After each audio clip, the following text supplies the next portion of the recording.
see the storylines develop, I think Mongi is my main pick there. I want to see him do well. I think that's a great pick. I was going to go with Feinberg. I mean, someone who's been around for so long, has played got 4th place, I believe, last playoffs and played really well. I mean, had some purchase to get there. Got a first today already, but like, I'm not commentating at all. It's early for this, bro. It is early. It is damn early, bro.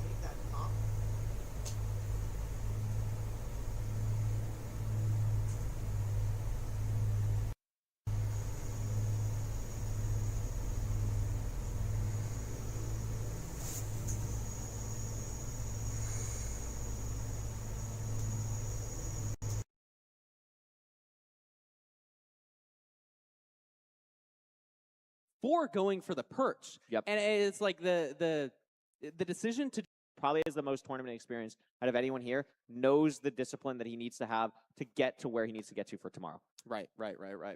It's been very cool seeing even some of these new players like Pavkin. Pavkin's been playing phenomenally. Like I think. Yeah. It's been playing really well, but it's just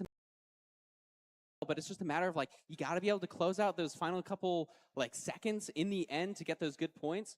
And yeah, it's just so many good That's players when the here. nerves come in, though, right? Like, we're That's when the seeing, nerves like, come Pavkin's done so good in this early game, right? But the lack of, like, the in-person tournament experience are just, I mean, Pavkin's also someone who's never played in a playoff so far. Doesn't mean they're not incredible right now, but those reps that you get from playing in a playoffs, that nerve training that you get is really, really important. So that's why I'm really happy to see Pavkin playing really, really well so far, and I hope we have enough seats to see him put it together to qualify today. Yeah. I mean, we got plenty more seeds. We'll see if what seed type we'll get next year. Maybe we'll see a desert temple. I'd love to see those. We saw a lot of desert temples in the last playoffs. People really liking those seed types. Yeah. We've had what? I Ruin think so. Portal and Buried Treasure so far. Yeah, Ruin So we'll Portal, probably Buried have Treasure so a far. couple other. We could. I would love to see. I just love having the TNT. Like we mentioned Right. it about with the treasure. Like there's been a lot of TNT stuff, even with stuff like Bridge. Like just having the TNT for the chalice, having the TNT for everything for the blazes and everything. I just really like having that. The blocks is really nice. I mean, someone else we haven't really mentioned too much. We mentioned them a bit on the first seed. Skycrab, the person who won the previous LAN, has been playing, I think, really, really well so far. Maybe wanted to play a little bit better on that last seed, but has done really well to stay kind of in the pack right now. And again, that's kind of all you need to do at this point. You don't want to put yourself in too big of a deficit too early on, because that's when you start to really get in trouble. Right. I totally agree. I think so much of this, like I said before, it's about momentum. You want to start off on a good foot here. You know, pulling off a crazy play like what Silver did. I think that gives you really good mental energy going into this next seed. And if you're in the back of the pack, it's all about like how do you reframe your gameplay? Like what kind of mistakes did you make? Was it your fault? How do you forget about it?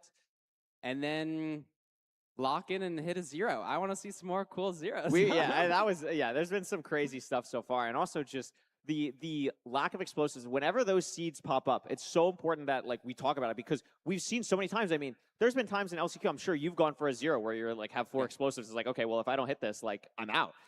Those low explosive ones are the ones where it's so crucial to make sure that your decision making is just locked in those end games. Yeah, I feel like I have a little bit of PTSD. Like I lost like 2 LCQs to not going for a 0, and after that I like sort of made it my position. I was like, I'm always going for every single 0 that I can. Sometimes it works out, sometimes it doesn't.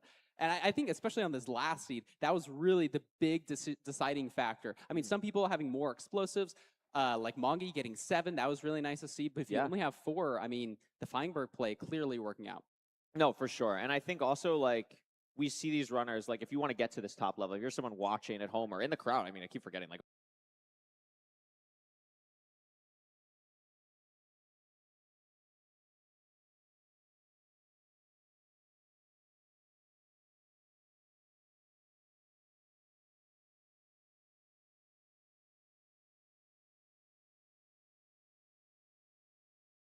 the 2 qualifiers to get here, right? Yes. There was the day 1 qualifier, which was a big bracket with like a lot of like top 100 players, etc. And you're just kind of randomly playing people going down all the way. HDMI cable, someone who qualified on the second day, got to the finals of both chances on day 1 and lost both of them. And you're thinking, oh my gosh, like if you're HDMI, it's like, wow, I had 2 chances to qualify for this event. I lost both of them. And then what do? You don't get too upset. You come back the next day and you not just qualify through the LCQ, absolutely obliterate and qualify through. Was first the entire time and then just coasted the last 2 seeds. Did unbelievably well. I mean, someone who right now I think was in that like bottom bit would be eliminated right now, but there's so many seats to go. And HDMI is someone who I know just from talking to people in the community, someone that other runners hold in very high regard of their skill level. Right, I totally agree. I mean, it's always cool to see, you know, at some point I felt like I was like, oh my gosh, HDMI cables, he's like in my range. He's not in my range, Trey. He's too good for me. He's too good for me. And it's awesome seeing these storylines, you know, seeing people come in through tournaments. We, of course, have our giants, like somebody like a Duga who's won playoffs before, seeing them just auto quality here. And, of course, we have Hacks, you know, kind of just waiting. Yeah, Hacks is just chilling. Hacks is watching this like, oh, taking some notes on who we might, you know, pick later for our picks. But, I mean, that's gotta be crazy. I mean, if you're Hacks, you guys just be watching this like, wow, this is great. Like, I get to hang out, be a fan, like, basically for day one, and then lock in later on today. It's gonna be really cool to see that. But I mean, so many runners here have played really, really well so far, and it looks like, Parker, we're gonna be hopping into the 3rd seed here to see how they're gonna do. Looks like Village seed here next to a Taiga. So I see a lot left. That's gonna be our water and our flint. So unless there's a closer lava pool. I was going to say, Parker, like, do you, there's another river by the lava pool on the right side. So I think that might be the play to go. I love this overhead angle. I mean, where's the blacksmith, though? The way back in the taiga. People see, look at the 3 runners on the left, not seeing the this is going to be really punishing. There is another lava pool in the trees here. Not sure if that's hidden by the terrain. If somebody toggles hard mode, that could be an advantage, getting the fire to spread a little bit more. But it looks like we have a couple runners a little bit lost. I think Anko really lost Silver on the opposite side of the village, and you're not going to be even in the blacksmith like a lot of our other top runners. So let's see. I see Mongi, Duke, Sky.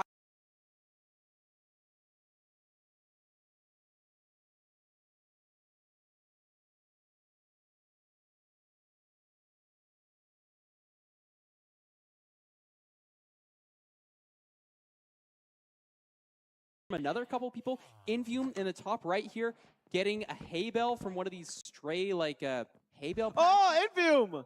Oh, goodness. Don't die to an iron golem at a land. That is going to follow you. Don't do that. That would not be good. He's still alive. He's got 2 hearts. He's totally fine here. I'm not sure if you can see the lava pool that we were able to in Spectator. That's going to be the main question. It looks like Skycrab has found that first lava pool that we pointed out. Going to be mining a couple more pieces of wood here and maybe going. And there's Mungie at the lava pool first. Gonna woodlight. So deciding to go for a woodlight here. That means, Mungie could have done this without even killing the golem. I'm not sure if Mungie did kill the golem or not. Yeah. But you got 3 on from the blacksmith. We're also seeing Skycrab woodlight here. We're seeing a lot of runners woodlight here. So. I mean, I thought that river was close to this lava pool. I'm kind of surprised nobody's going for it. But I mean, it gives you time to mine more trees, to get more blocks. Looks like Skycrab and Mongi also doing that. But this is going to be a relatively slow enter. I mean, nobody's even in yet. Pavkin looks to be still lost. Aquahorde just now killing the golem. Looks like Mongi is going to be our first in the nether. Skygrab has messed up his portal curry. Fineberg has a flint and steel as well. Yeah, Fineberg, I think the only person with a flint and steel. Mungie going to the bastion now. It's a Soul Save Valley. Want to be careful of skeletons. HDMI not too far behind as well. Silver getting the woodlight. A lot of runners starting to get to this next part of the run. Oh. Dugile a little bit weird on the portal, but gets it. Yeah, and then what bashes? This is Stables, Parker. Good gap on the left. But where's a triple? It looks like in the middle. I love that play from Mungie. Did you see that? The F5 and then looked straight up so you could like see where the triple is. I really liked that play from Mungie there. And also something we didn't get to talk about the overworld that I want your opinion on. Last seed, Mungie! Oh! You know what? It's not super punished. I mean, it is really punishing, but like, it's an awkward overworld, so you have a lot of info to make it up, but he's still just going to be a raw, probably 2 I also appreciate Mungie's facial expressions through that, because what was it? It wasn't like, oh my god, I'm the worst player ever. It was, well, that was silly. Let me try again. Like, Mungie has a really good mentality for something like this. It probably also helps that you're like playing really well so far and is like in the top 3. But really want to see. The one thing I wanted your opinion on from the overworld. How many beds do you grab in the village? Infume also dies, because on the last seed, we had this low explosive situation. So is that like in your head when if you get a village seed next, like, oh, I should really be careful? Anko also, we got 3 deaths.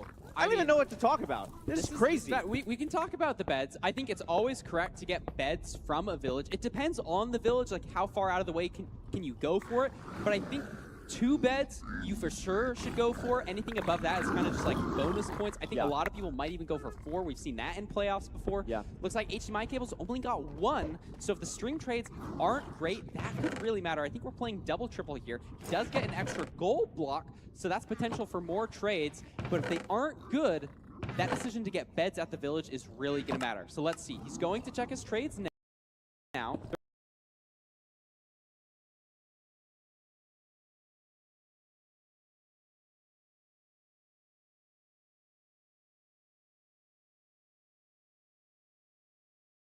Good here. I like this Pearl onto this higher terrain, and he's now going to be at the fortress. Yeah, I mean, Skycrab right here as well. Played really, really well. That's who I was watching during that. I mean, both these runners locking in.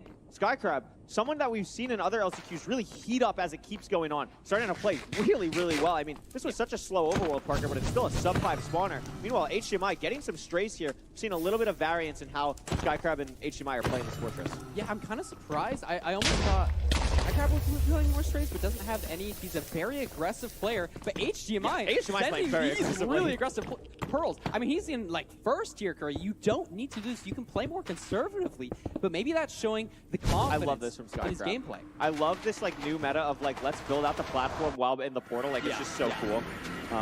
Really, really nice from Skycrab here. Gonna get the measurement off, overlapping so much, and I think that's what makes Skycrab such a scary player. Just has the like mental capacity to overlap so many things at one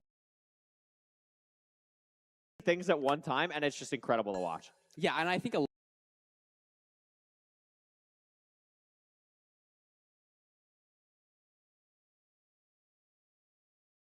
lot of that comes from like RSG when it's like you're playing for those fast seeds where you want to be able to overlap stuff. Oh my gosh, you normally wouldn't. Oh, 2 creepers. Hello. Looks like he's got his measurement off. HDMI cables. Not sure how many rods he's on here, but I mean they might be the only 2 in the fortress here, Corey. And because of the awkward Fiber just getting here basically has the blaze bed off. I mean, we saw 3 deaths. Like that is just that's significant. unbelievable. There's only 8 people that can finish and only 11 on the field, so looks like... I love this as well from Skycrab. I don't know if you saw this. Had 36 wheat in the inventory. Had enough bread from the village houses, so we didn't waste time crafting more bread until we could overlap it here at the spawner. Crazy micro plays from these runners, but that could make all the difference. I mean, especially when Skycrab and HDMI seem so close. Oh, 100%. I mean, they've just got such a clean inventory now. The rates aren't insane. Love to see this Iron Axe play here to kill the blazes a little bit faster. Looks like he finally gets off, and he's now getting the strays that maybe HDMI cables got earlier. This could be weird with the Wither Skeleton. He's a little bit one scary, behind, one in front. He's gonna have to deal with these. Oh, whoa. There's so many. I mean, we found another spawner on the way. Why not? It's just scary. There is the blaze rod on the ground. Skycrab is going to know that there's the blaze rod on the ground. He definitely saw it, so we're going to loop back to it now. I mean, these rates are not great. But HDMI's leaving, Parker. Not sure how that happened. I mean, just such aggressive gameplay from Skycrab, managing super well. I think that's one of his strengths. You're totally right. HDMI cables can be the first one in the stronghold. By a pretty and Parker, HDMI needs this right now. I believe it only has 1 point so far, so HDMI really needs this. But no, HDMI was tied with Papkin at 5. So still wants this though to get back into that like upper pack. And look at that now. Really nicely done here. Pearl count though, Curry. He only has 4 more pearls. If there's no eyes on the GG, they both didn't answer. He probably can't even go for a back. Who's in the end right now? There's 1 eye though. Who's in the top right so he can corner? hit any 0. Maybe a little bit nervous with the amount of pearls. It's open. Oh, bad pearl, bad pearl. Wow. He's fine. He's fine. It's a front tower. Easy height. He's offhanding the bed. That's HDMI cables. He's shaking his head a little bit, maybe a little bit nervous, but now very comfortable, pushing 99. HDMI cables. And this looks very clean. We have the bow. We have arrows. He's got 1 bed. He gets it. That's awkward. That's awkward, Curry. He has 3 All right, more we see explosives. Skycrab and Feinberg building up. Feinberg could get 3rd place here. Skycrab top right of your screen. mid-0. We'll see if he can hit this. Also has So the far gun. looking I think good same for amount of Sky growth. Crab. What This about should be Feinberg? an Feinberg going easy for zero. a 2x2. Animal style. Doesn't get the 2x2. Feinberg can get third, and again, really consistent. But he gets I it. wanna highlight what HDMI was Feinberg doing is going to be before as third well. place. I mean, Feinberg is playing you know, not what- so.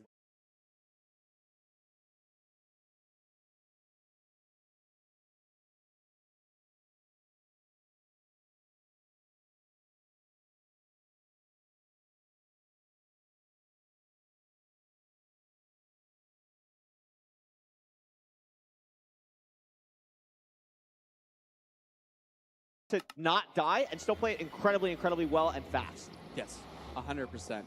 To Feinberg. He's going to drop a little bit here.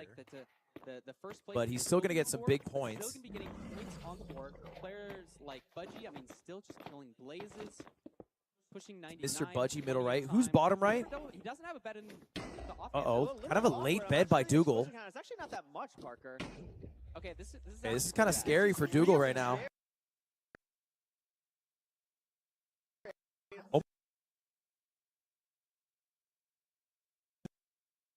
Okay, this is actually really bad. This is really scary. I mean, This is really bad. This is now really what do you do? Like, yeah. I mean, he has the diamond pick. He could find the anchor if he needs the extra explosive. I think Duke's gonna go for one shot. If I'm gonna be fully honest with you. I think you're totally I right. think Duke He's is probably very gonna go for one-shot one shot. kind of guy. Maybe sets up for an anchor. Wait, how No, many sets up for explosives does he anchor. have, though? He's Wait, gonna this do is half kind of buff. weird. I mean, Infume going to Quartz now. Pavkin entering strong. I mean, Pavkin also really Yeah, needs let's watch Pavkin. This is really important for Pavkin here on the bottom right. I mean, has a good amount of explosives. And Parker, this is a zero that I would say, I mean, what, was it 6 explosives or 5? Like, it didn't seem like this was something that was Yeah, that it felt like a good very for like, these runners. beginner-friendly zero Yeah. setup. But I mean, if you, we've just seen if you don't hit the double bed very well, like Duke messed it up, HDMI messed it up. Maybe it's like the rotation. It's 6. Pavkin has 6 explosives. So this is something that these runners really should be comfortable with. But we're seeing that turning nerves come into play a little bit. And Infu, who died early Wait, Pavkin on, misplaced is it. back. It's fine. Yeah, Pavkin's going to get that. That's really clean for Pavkin. Get some points on the board. Dougal's getting a perch here, and that will still, this perch will beat Infume zero cycle. So will be really nice for Dougal here. Yeah, I think explosives. I mean, he's got all the crystals down though, so he should just. Oh, that's right, Parker. I actually forgot. I mean, he might be able to kill it here with the arrows, but it's probably gonna get Yeah, dead Infume's here. going to actually finish it. And You're we only absolutely right. have four completions, Curry. Like, what's going on? Budgie just entering the end now. The Infume is going to be Dougal, and then Dougal will be barely. 6. Budgie will probably get 7th, and then what is the 8th place situation looking like? I'm not sure. We've seen some deaths. Aquacourt 5th, actually, so there it is. That's what it's going to be. Didn't see a lot of Aquacourt this season, but played it, I think, well enough to get 5th still. He's getting those points on the board. Monkey just getting to the stronghold now, but I believe it's going to be too little, too late, as Budgie and Dougal will, I think, be the last 2 placements here. Yeah, Duke is going to get 7th, and once the Dragon finishes the death animation for Budgie, that'll be the seed. Yeah, even though Silver's going for the 0, Budgie has killed the dragon. And it looks like that's it, Curry. That's it. HDMI Cable is in the lead with an 8:31. I mean, look at the difference in time. 8:31. Decision making in the Bastion. A lot of people went for double, triple. That seemed to be a really good play, and just playing it aggressive out to me was just the decision making in the Bastion. A lot of people went for double, triple. That seemed to be a really good play, and just playing it aggressively enough to still be fast but not die. Yeah, I totally agree. I think double triple was. Oh, wow. And I mean, wow. I think it was very interesting. Like such a. Look at that. Feinberg. Whoa. Untied first And I mean, wow, place. I mean, that's the consistency we've been talking Here's about. the issue, though. Look at the difference between third to last and fourth to last. Now, any round could change, and I'm going to move my camera just to show you guys. I'm just going to hide it for a moment. Crazy. But, like, that means one of the these people at difference top right now between is 18 Anko to and 3. One of them Pavkin has is to go home. 9 And that's assuming points. that Anko, Budgie, and Silver, they all are There is a they're larger very difference capable of between- just locking in, winning 2-3 seeds in a row. So this is still What is anyone's that? game, but Ninth that and is what I'm eighth really noticing. That than there crazy is drop off between there. It's going to be really 8th hard and for these runners to 1st. get back You know what I'm into saying? It is a big dropout, and we're gonna have to see 4 people leave. Unfortunately, a lot of momentum going into these remaining seats. Absolutely. I mean, it's gonna be crazy. So we've seen what so far? So Village, A lot of momentum But going into Silver, these remaining seats. Anko, I Absolutely. forget who the It's other gonna be- person was it's gonna off be crazy. top. So we've seen what so They far? So need Village, to, like, very they need